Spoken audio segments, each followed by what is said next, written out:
Hello everyone, welcome back to my channel. This is Paramita and I heartily welcome you to my channel Paramita PM. If you are new to my channel, then I would request you to go through the content of my channel, look at the videos, and if you really find those videos helpful and if they really heighten your interest, then do like it, share it, and do not forget to subscribe to my channel. And most importantly, please turn on the notification bell button so that you get notified whenever I upload any new videos on my channel. So now, without any further ado, let's get into the lecture.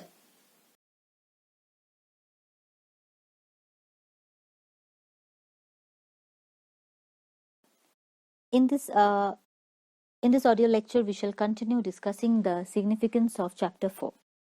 So, we find the narrator drawing a comparison between Charlotte Bronte and Jane Austen, and then she also draws a similarity between Jane Austen and Shakespeare, saying that both these genius did not reflect their personal grievances in their work of art. And then she says that when we read Jane Eyre by Charlotte Bronte, we find that Jane Eyre longs for a life beyond the one she has. She looks forward to having practical experience, having more practical experience. She wishes to have more acquaintances with variety of characters. Okay, but so through this we find the kind of restlessness that was there in Charlotte, which also gets reflected in her work. And when we read the passages from Jane Eyre, we find that here she expresses that men and women have same inclinations, they have same feelings. Okay, and they are meant to live within the four walls and are doomed forever. And there are millions who silently revolt against their destiny, against their lot. And she expresses that women are supposed to be very calm and mild and gentle, but it is to be noted that women have the same desires, same inclinations and feelings as men. They just want to exercise their faculty, their intellect, and they also need a field for their efforts as much as men need. Those restraints, those constraints which are too rigid and which stagnate them, just as the way men would suffer. So it is very narrow-mindedness to think that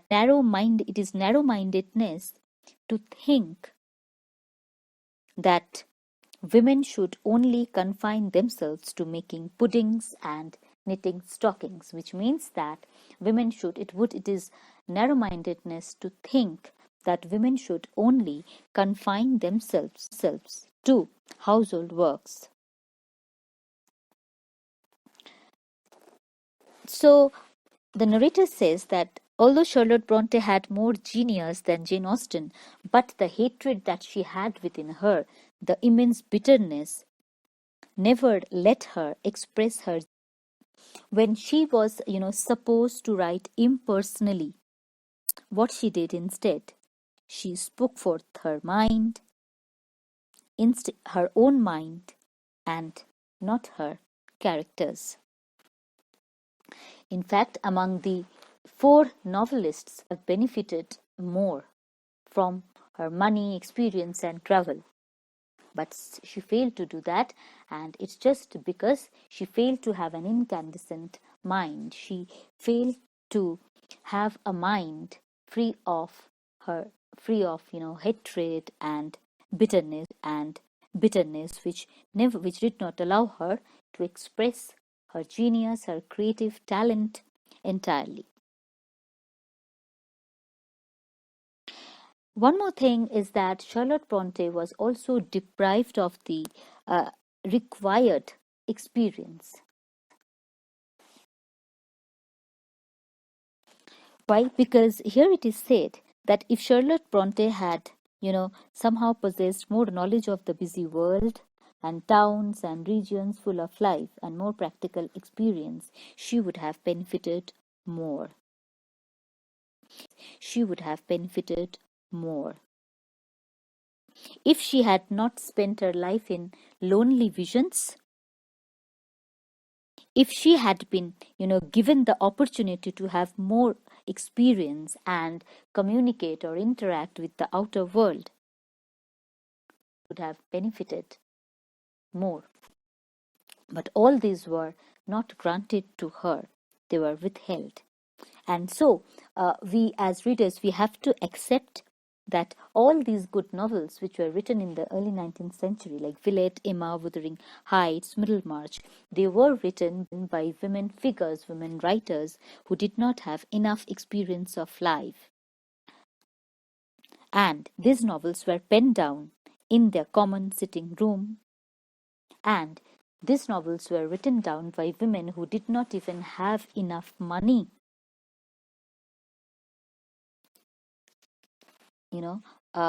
to buy paper for their writing. And here again, she talks about a difference between between a female writer and a male writer. So after that, what happened? Now, Charlotte Bronte, she went to she began to live in a secluded villa in St. John's Wood. Okay, and she had to cut off her ties with the entire world, for she was living with a married man and her tea. While if we look at Tolstoy, we find that on the other side of Europe, Tolstoy was, being a young man, he was having a free life with a gypsy or with a great lady. Okay, he went to wars, and he gathered varied experience of human life, which later on helped him to write his books. So the question that arises, that if Tolstoy had to live a secluded life, just like Charlotte Bronte, cut off solely from the world, from the outside world, no matter how much enlightening it would have been, for it provided him a moral lesson, the narrator says he could have hardly written. So now another question that emerges in the mind of the narrator is that if the sex of the novelist casts impact upon her, the sex of the novelist casts impact upon her, does sex have any effect upon the novelist? And she says that novel is a creation that has whatever incidents, events we come across in a novel, they are nothing but representations of life. And then she argues, she says that the novel has, multiple different effects, has multiple effects on readers. And she argues that multiple effects on readers. And she argues that traditionally, masculine values and topics in novels such as war are valued more than feminine ones. Such writers were forced to adjust their writing or alter their vision in order to meet the inevitable criticism that their work was insubstantial.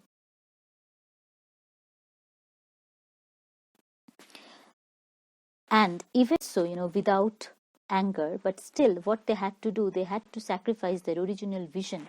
They had to deviate from their original vision, and therefore the books which got published later on suffered. So to the narrator, it is actually a matter of great surprise. It's a matter that female writers like Jane Austen and Emily Bronte, they were able to overcome They were able to remain firm in the face of criticism, in the face of opposition, and wrote their books with such confidence and integrity.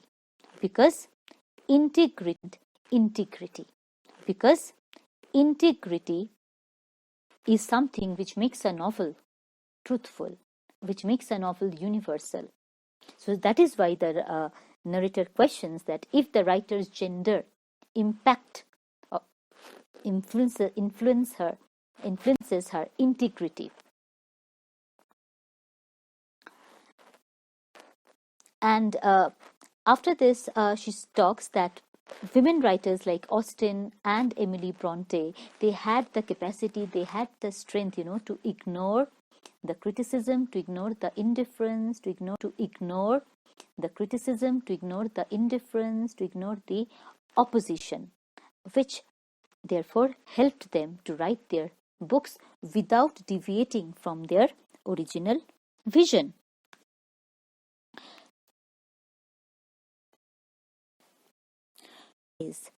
The narrator questions if the sex of the writer, affects her writing.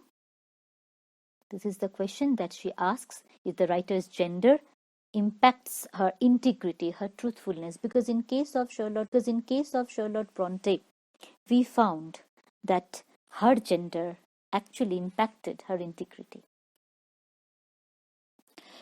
Charlotte Bronte's anger, her bitterness interfered with her work because she gave way to her personal grudges instead of devoting herself entirely to the story. Writing a novel that is a difficult task, and it's a fact that is acknowledged by the narrator, because it requires one, to respond to so many different faculties in order to use them for writing that fiction.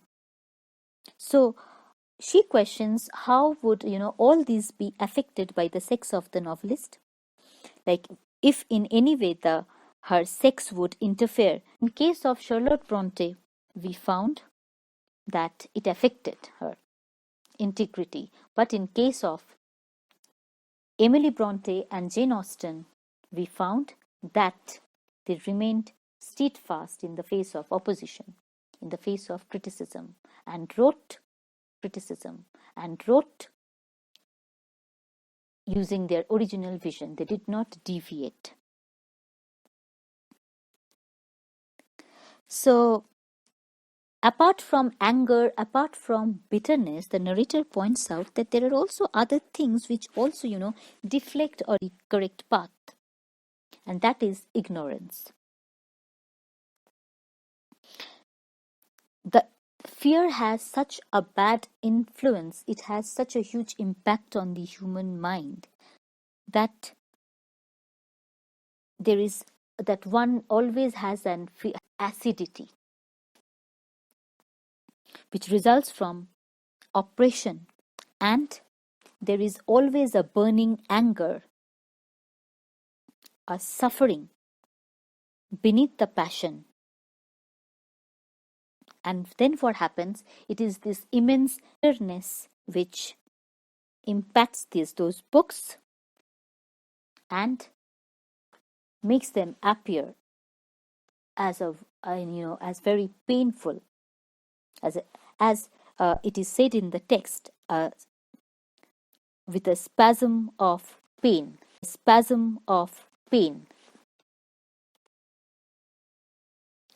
So while talking about values, as I said, like even when it comes to values, masculine ones are valued the most, and this is represented in fiction as well.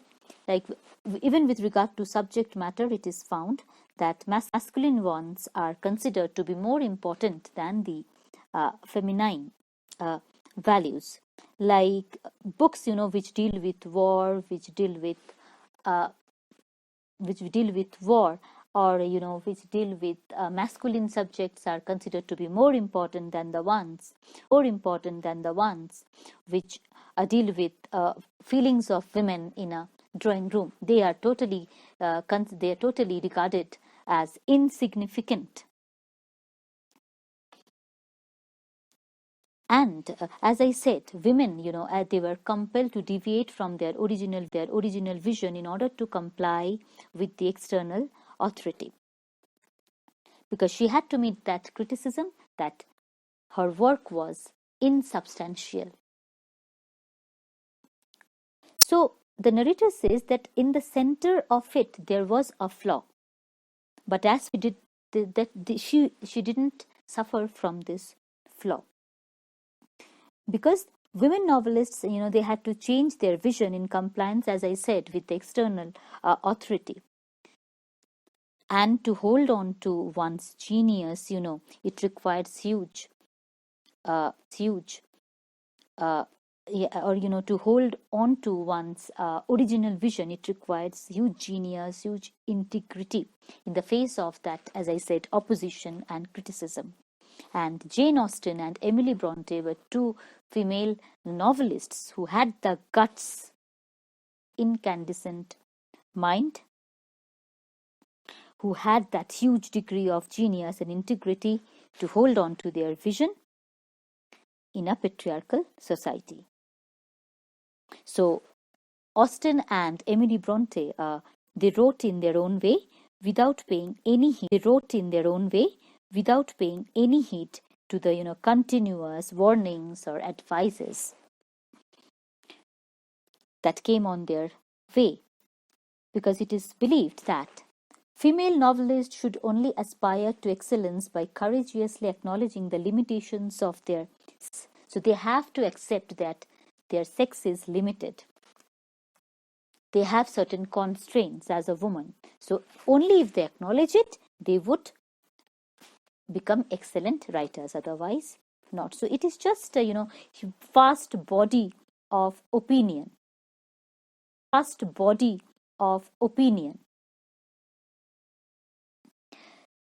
So that is why, the narrator finds it very miraculous that in such a climate, Austen and Emily Bronte, they were able to write their books with their original vision. And the next thing that she focuses on is, in 19th century female novelists had no real tradition which they could follow in order to write their own. They may have learned, something from the male writers, which the narrator believes, but women lacked a tradition behind them, which they follow.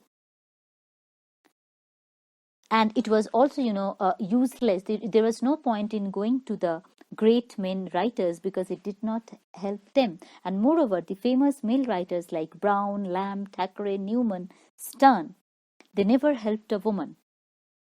Although it is true, it's a fact that women did learn a few tricks from them and use them in their own writing, but still, a man's mind is so different from a woman's that she couldn't have extracted anything fruitful from him.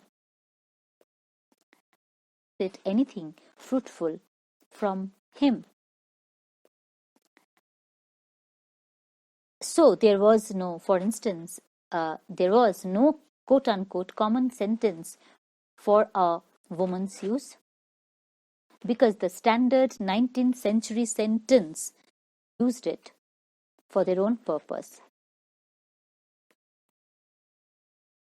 As far as Charlotte Bronte and George Eliot are concerned, they tried to use that sentence, but they failed, that common sentence.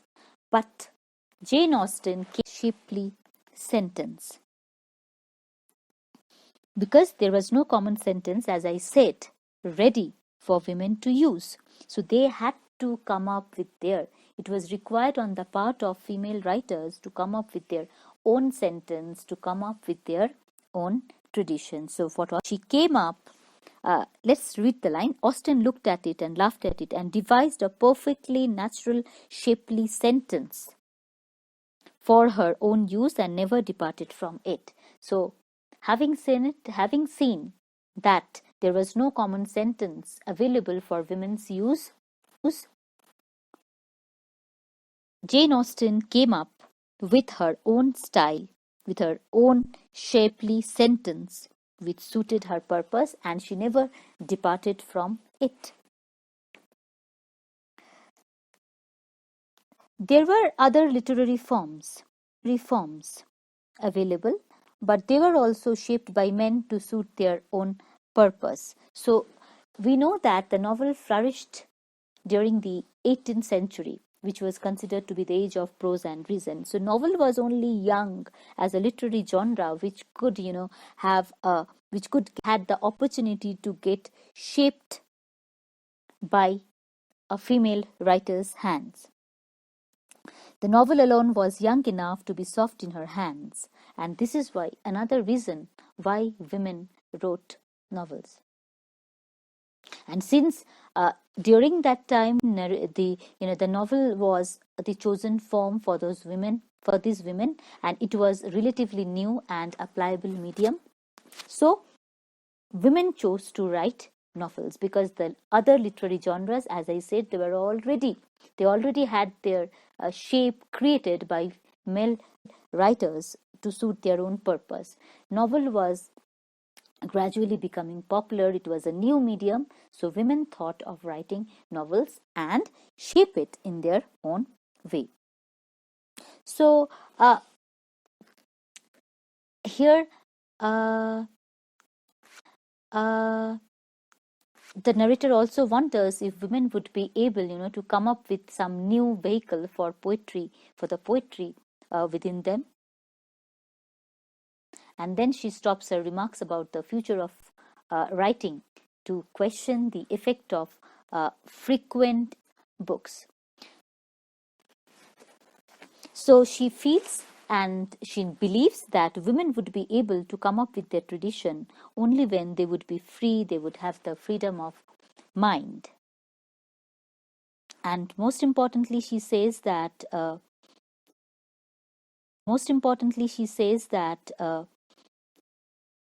women need to think what makes their brain work the best and hardest. But then she says that these are all questions.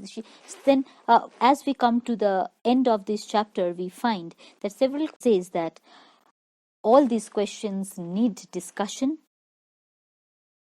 and they should be discussed thoroughly.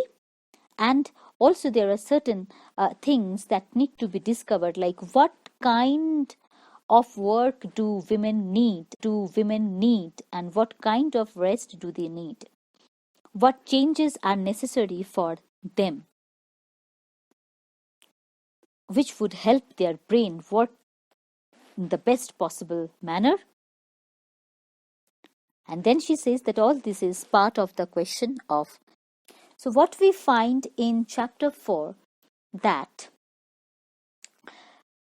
we come across the instance of Afrabain, the first female writer who showed the future female writers a path to earn from their writing.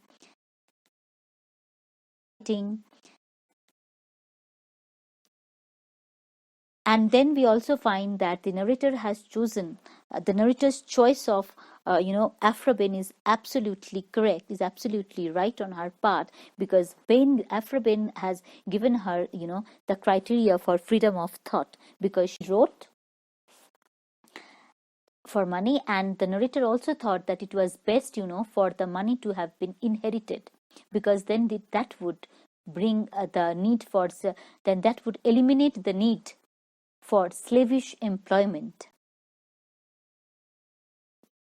But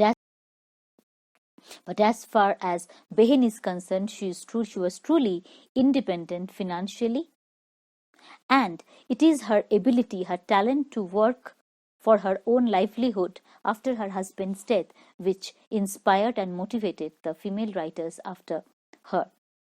About Austen's success, she says that Jane Austen had that freedom of thought. Although her experience was limited, she had a confined life as any other female writer of that time. But still, she succeeded because she had that freedom of thought. And while talking about Tolstoy, draws a comparison between them, saying that men were allowed more freedom, and it is their works which reflect that, because all their experiences are depicted in their writing. So experience is very, very important. If the writer desires to write about something beyond his or her, own life, experience is needed. It is a very crucial factor. And throughout, ignore men and write freely. They should not pay any heed to their opinions, to their criticisms, because Woolf believes that men and women are equal in all ways. And that's why she says that women should always ignore men and just write freely.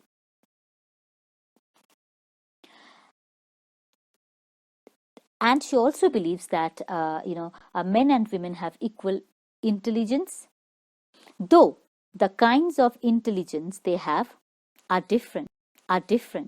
It is true that men and women have different mind, but the level of intelligence is the same. And they have their own natural style of writing. So there is no need to follow or to copy.